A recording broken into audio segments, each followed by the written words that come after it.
Канчалык эскертүү берилбесин, Кыргызстандын аймагында жылда жеке турак үйлөрдө 1000ден ашуун өрт кырсыгы катталып турат.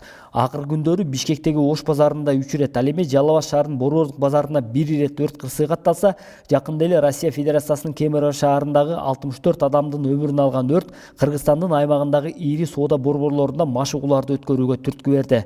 Ош шаарындагы эң ири соода борбору бул Фрунзе гипермаркети. Андыктан өрт коопсуздугун алдын алуу үчүн өзгөчө кырдаалдар министрлиги тарабынан дал ушул гипермаркетте машыгуу өткөрүү пландалды. Баары даяр болгон соң соода борбордон өрт чыккандыгы боюнча коңгуроо иштей баштады.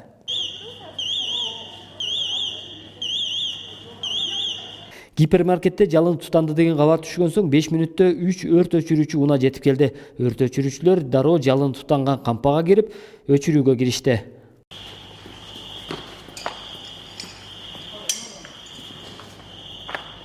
Өзгөчө кырдаалдар министрлигинин Ош шаары боюнча жетекчиси Нурлан Баймуратовдун айтымында, өрт өчүрүүчүлөр текшерип жазана сала албайт. Болгону машыгуу жолу менен гана алдын алуу жумушун аткарышат. Бүгүн биринчи машыгуу мына Фрунзе гипермаркетинде болуп атат. Бул машыгуунун себеби өзүңүздөргө белгилүү болгондой, Россия Федерациясында Кемерово шаарында соода борборунан ири өрт чыгып, 64 адам каза тапты. Ошондой эле Бишкек шаарындагы Ош базарынан 2 ири өрт чыгып, ал жерде материалдык чыгымдар болду.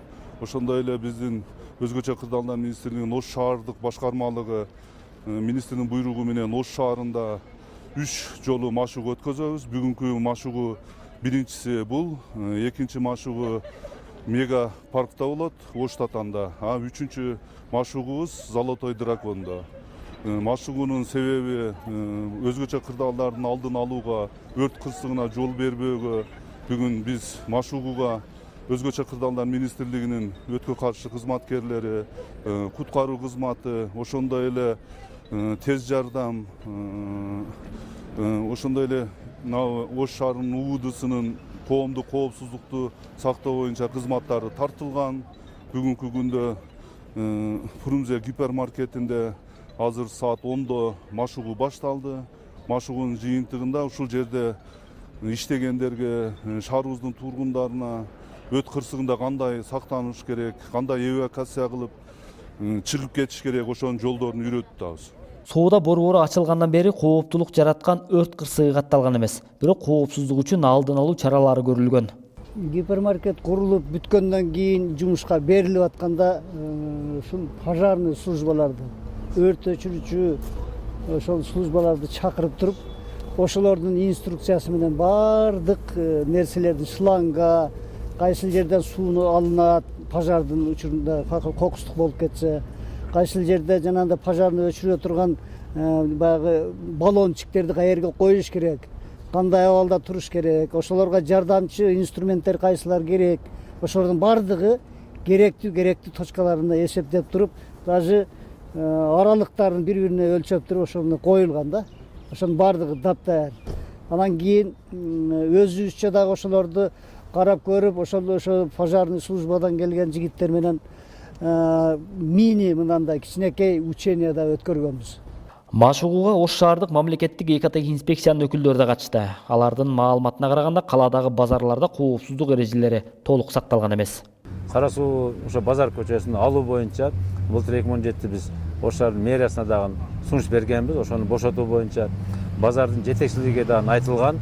Ошол Ош шаарынын Борбордук базарындагы базар көчөсүндө орнотулган соода түйүндөрүн алуу боюнча.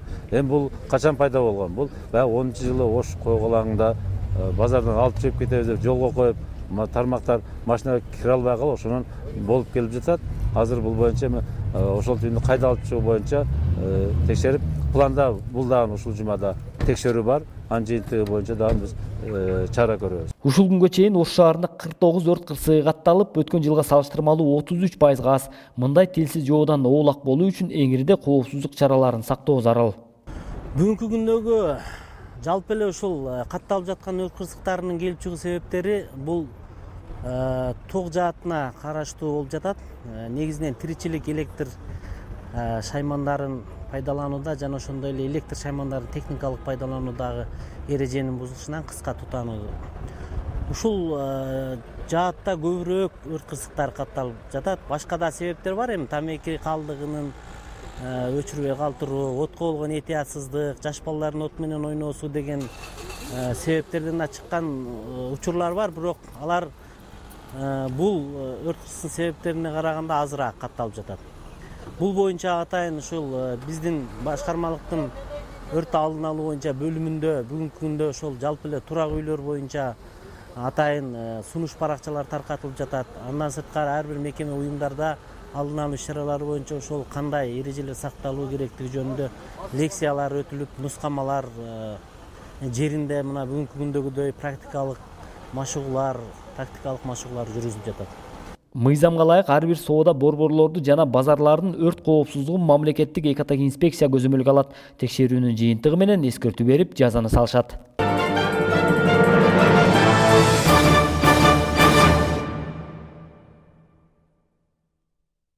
Ош облусунун Өзгөн районунун баш түбү айыл аймагында 2018 жылдын 11 апрель күнү нөшөрлөп жааган жаандын кесепетинен Карадария 1 тилкесинде Карадария суусунун деңгээли көтөрүлүп, Бак тилкесинде 107 гектар үлүш жерде, Өзгөн Девзара кооперативинин 234 гектар жерин суу каптап, ошондой эле Жаңы жол тилкесиндеги болжол менен 18 турак үйлөрдү суу каптоо жана табигый жээкти жээп кетүү коркунучу жаралган. Суу мына жерге 100 метр биз дамба кылышыбыз керек эле дагычы. Быйылкы жыл мерчеминде бар. Ал суу биз турган жер мына жер. Биз турган жер таным. Суу мындайынан кетип атат. Мына көрүп атасыңарбы? Суу мындайынан кетип, мына айыл чарба жерлери мына 107 гектар бак үлүш жерин. Ушунун чекесинен айыл өкмөт айтып атат, азыр 16 гектар жер жеди деп. Анан 16 гектар бул жактан жегенден кийин мына жерде 234 га жерди жеп, мына бул жерде Күрүч Девзара кооперативинин жери. Азыркы учурда мына ушу Кара дарыясынан көпүрөдөн ылдый жана кооптуу участка экөө бар. Оң жек, сол жеги. Аркы жагында Кароол айыл өкмөтүндө, Шерал айылында, бул жагында Дөң булак айыл өкмөтүнүн Жаңы жол участкасында, мына Бак участкасы деп коюшат. Анан азыркы учурда Кара дарыянын суунун нормасы 39,3 метр куб секунд агыш керек азыркы учурга, бүгүнкү күндө. Бирок азыркы бүгүнкү күндө суунун көлөмү 54-7 болуп, көбүрөөк суу агып атат да азыркы мына сайдын немесиндечи. Анан кооптулук деңгээлди жараткан учуру 480 метр куб секунд болуп калат. Ошондо эки жакка тең өтө кооптулугун жаратып калат. Бул учурда өзгөчө кырдаалдар министрлиги тарабынан ыкчам аракеттер көрүлө баштады. Дарыя өз нугунан бир тарапка ооп, турак үйлөргө коркунуч жаратуусун токтоткон жок. Суунун нугун буруу үчүн атайын техникалар тартылды.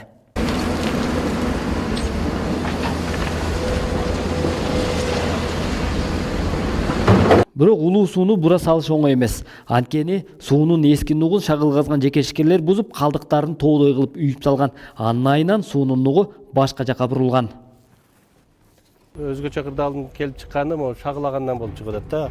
Баарычы туура эмес алгандан ортосу. Анан суунун нугун буруп туруп, келип туруп же ал жекти, же бул жекти жеп кетишип атат. Дамба эмелер. Мына бул жерде азыр дамба курулуп атат, эсполем менен, ашарный метод менен. Ушулар дагы мына кичине суунун нугун бурганга азыр тосуп турган тела дагы курган, туура эмес куруп койгон, ошол дагы келип туруп аркы бетте уруп кетип атат.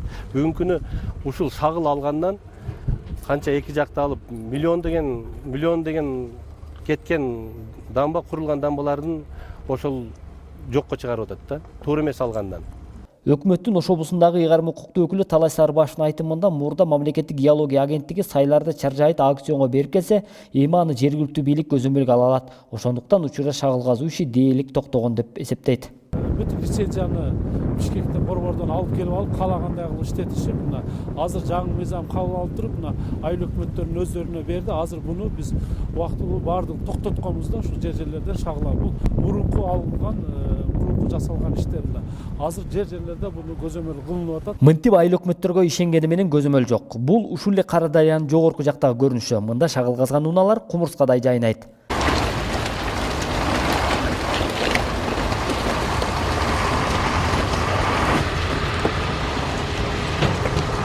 Ал эми бул кум ташыган унаалар ушул эле дарыянын төмөн жагынан келе жатат. Айдоочу дүмүрчөк албай эле кум үчүн акча төлөп жатыптыр. А бирок акча алган адам ким экени жергиликтүү бийликке белгисиз. Тартипке салалы деп мындан 2-3 күн мурун мен губернаторго барып келгенмин да. Себеп кандайдыр бир көчөдөн эле 3 бала чыгып алып сайды бүгүнкү күндө менчиктештирип алыптыр да. Колунда эки эле кагазы жок. Күнүнө 100 машина түшөт экен, 100 машинадан мынандай кобалардан 500 сомдон, камалдардан 200 сомдон пул алат. Жок, ковадан 200 сом. Неге ал каяка түшүп атат ал? Өкмөткө, бюджетке түшүп атабы, же чөнтөккө кирип атабы? Же районго барып төгүлүп атабы? Кимдин чөнтөгүнө кирип атат? Өкмөткө чөнтөгү мыйзамдаштыралы деп мен ошон үчүн губернаторго барып келдим. Мурда күнүчө. Мыйзамды кылалы ушул ишти. Кандайдыр бир 3 бала түшүп алып эле кандай бир сайдыга Алланын жолу бул. Кен казылган немеге барып алып эле патент жолдон өткөнүңө деп 200 сом, 300 сом алып берет. Официальный печаты жок болсо, официальный квитанциясы жок болсо, каяка кетип атат капыл. Неге өкмөткө түшпөйт, карабал айыл өкмөтүнө? Жергиликтүү бийликтин мындай алашем мамилесине өзгөчө кырдаалдар министрлиги тарабынан эскертүү берилди. Ал эми тартылган күчтөрдүн жардамында дарыянын 580 метр аралыгын эски нугуна буруу иштери жүргүзүлүп, 150 метр аралыкка жээк шагыл таштар менен бекемделди.